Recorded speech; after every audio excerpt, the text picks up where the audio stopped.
On en parle régulièrement dans l'actualité, c'est la hantise des grandes entreprises, les attaques par déni de service. Ça constitue un grand classique du piratage informatique, alors de quoi s'agit-il exactement ?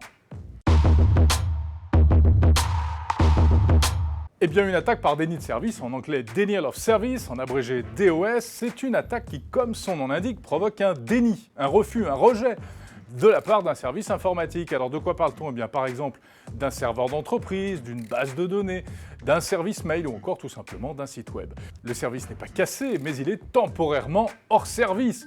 Pourquoi ? Simplement parce qu'il est subitement hyper sollicité. Il est saturé, il ne peut plus répondre. C'est comme une autoroute saturée parce qu'il y a trop de voitures, plus personne ne peut circuler. Alors une attaque par déni de service, ça consiste à envoyer énormément de requêtes informatiques, des demandes de connexion ou ce qu'on appelle également des paquets IP, tout en même temps. En théorie, ça pourrait se faire à partir d'un seul ordinateur, grâce à des logiciels spécialisés. Mais dans ce cas-là, c'est pas très efficace. Alors les pirates font le plus souvent appel, non pas à un seul, mais à des centaines, voire des milliers d'ordinateurs. C'est ce qu'on appelle une attaque par déni de service distribuée, DDoS. Ça produit un effet de levier encore plus important. Pour cela, les pirates utilisent des réseaux d'ordinateurs contaminés par des virus qui forcent ces ordinateurs à se comporter comme des robots à leur service. Les fameux botnets, des réseaux de robots. Votre ordinateur est peut-être contaminé et il est utilisé à votre insu pour mener des attaques par déni de service. C'est ce qu'on appelle alors un ordinateur zombie.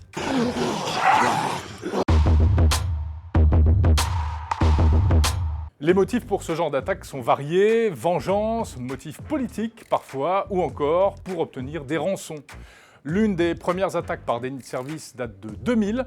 Un pirate canadien âgé d'à peine 15 ans, Mafia Boy, avait bloqué plusieurs grands sites web comme Yahoo, Amazon, Dell, eBay, sans véritable raison. Parce qu'en fait, les auteurs de ces attaques sont souvent ce qu'on appelle des script kiddies, des jeunes peu expérimentés qui trouvent sur Internet des outils tout faits, qui s'en servent sans vraiment comprendre ce qu'ils font et sans en mesurer les conséquences.